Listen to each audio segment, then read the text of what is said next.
associates have accumulated over 30 years in power. As well as owning numerous prime locations in Egypt, the president is reported to have substantial properties in Manhattan, London and Beverly Hills. But his trusted political allies have also benefited. Opposition groups in Egypt accuse the ruling NDP of operating a cartel when it comes to lucrative business deals. It's alleged the most lucrative contracts are handed out to a select and exclusive group of politically connected businessmen. You find a lot of businessmen are actually ministers in Mubarak government. Mohammed Rashid, he's a minister of trade, for example. Others also, they got prominent position in the government. So they control the governments and they control also the business sector. For evidence of the close links between politics and business in Egypt, look no further than disgraced tycoon Hisham Talat Mustafa. His father's company, the Talat Mustafa Group, built the San Stefano Grand Plaza in Alexandria and major developments in Sharm el-Sheikh. Hisham himself became a billionaire through various construction and property deals. And until his conviction for murder in 2009, Hisham was also a leading figure in Mubarak's National Democratic Party and a member of the Shura Council, Egypt's upper legislative house. And the company's links to Mubarak's National Democratic Party remain strong. TMG's current chairman is Hisham's brother Tarek, and he also happens to be chairman of the Egyptian Parliament's Housing Committee. The development company Palm Hills is another which seems to have benefited from close political allegiance. It has seen extraordinary growth and huge profits in the last 4 years. The chief executive is Yassin Mansour, the brother of a former government minister. Another executive is related to Ahmed Al-Maghrabi, a former government tourism minister. According to the group Transparency International, Egypt ranks a lowly 98th in the world when it comes to tackling domestic public sector corruption. The boardrooms of the country's top companies certainly suggest that, in Egypt at least, it pays to be connected. Paul Brennan, Al Jazeera, London. Just last week, Egypt's Attorney General issued a travel ban on several ministers and members of the ruling party and froze their bank accounts. The move was seen by many as a concession from the government to try and contain the anger of the people who are riled by the corruption that has plagued the ruling classes. Initial figures made available to authorities investigating their finances showed their assets reaching staggering numbers. Here's a look at what some of the more prominent members of government have managed to amass. The wealth of Ahmed Ez, the former NDP organization secretary, is estimated to be at $3 billion. Ex-Minister of Tourism Zuhair Garana is said to have racked up $2.2 billion. With slightly less than that, the wealth of former Minister of Trade and Industry Rashid Mohammed Rashid is estimated to be at $2 billion, while former Housing Minister Ahmed Al-Maghrabi is believed to have assets of more than $1.8 billion.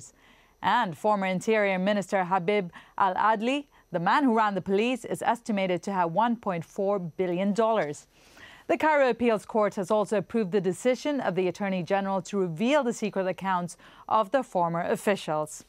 Joining us now are our guests in Berlin, Arwa Hassan. She's a senior program coordinator at Transparency International. In Dubai, Ibrahim Hayat, he's an economist and business analyst. And in London, Hassam Abdullah, he's a UK-based Egyptian activist and a member of the Egyptian Association for Change.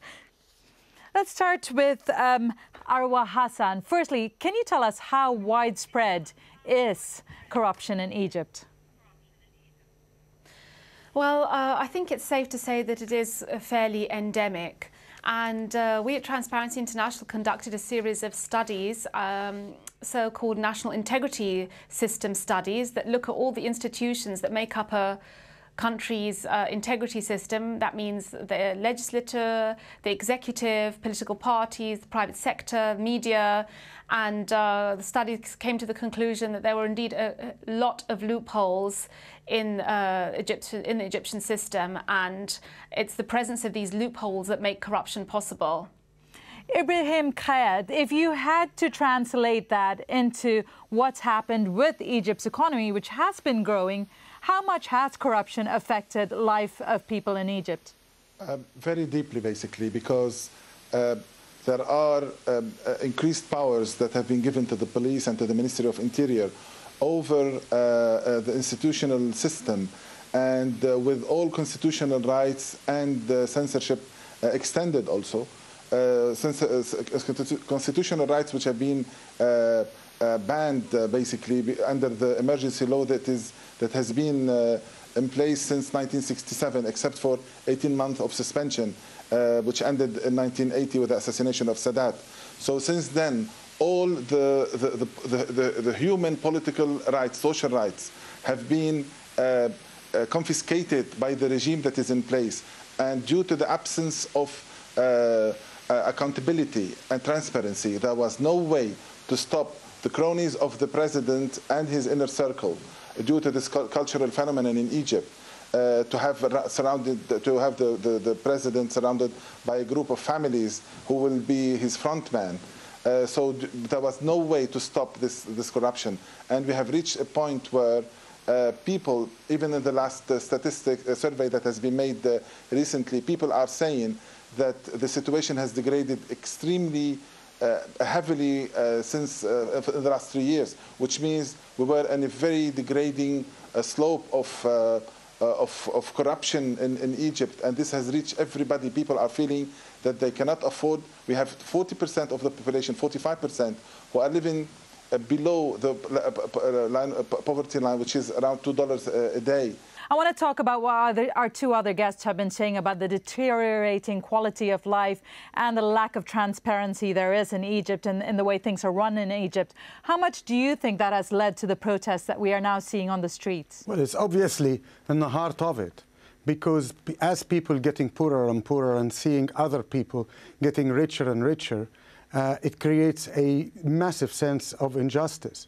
You have to add to that, actually, that corruption is not only in the high echelon of power, but it actually filters down at every level.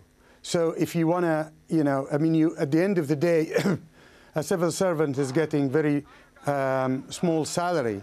So to supplement that, the only way forward will be by having bribery here and there. So you cannot finish any paperwork, official paperwork in Egypt or otherwise, without actually bribing somebody and so on. The whole system is now currently created on bribery and on commissions. And in this picture is continuum. I mean, if you take the example you've just said, that the interior minister is having 1.8 billion, and let's say it is exaggerated and he has 800 million or whatever. How the hell a civil servant can make this money? How can, in any shape or form, somebody who is the servant of the people make this kind of money? Now, there are a lot of rumors throughout, I'm not sure about them, but for example, that throughout the police force and other things, everybody in the area pays money to the police to provide protection. That protection lines up the pockets of higher officers, and it keeps going up. And that's the only way these people can line up money throughout. This picture, true or not even, but the way the population feel about it makes them live with massive anger. And that by itself reflects itself in the streets as you can see it. Graduates are graduating and finding no jobs. Despite the fact that we have 5% growing of GDP and so on, the reality, as it was said, in real economy, a lot of unemployed graduates, a lot of unemployed doctors for that matter. The desire for massive immigration and the sense of, that there is nothing that can work. Mm-hmm. So people either go to drugs or try to immigrate and so on. And that creates massive resentment. That is why this movement, when it started, it was affecting middle class, upper middle class, and so on, because all of them are getting impoverished in this society at the moment. Arwa Hassan, you've been looking at Egypt closely with Transparency International. And if we listen to what Hussam Abdullah has been saying about how far this corruption and bribery has filtered down, what is your assessment of how far it goes and how much the local population is affected by it? Well, I think corruption by its nature tends to affect the very poor, and what the two other colleagues have been saying, in fact, completely reflects the findings of our study, and that there's a very serious conflict of interest problems.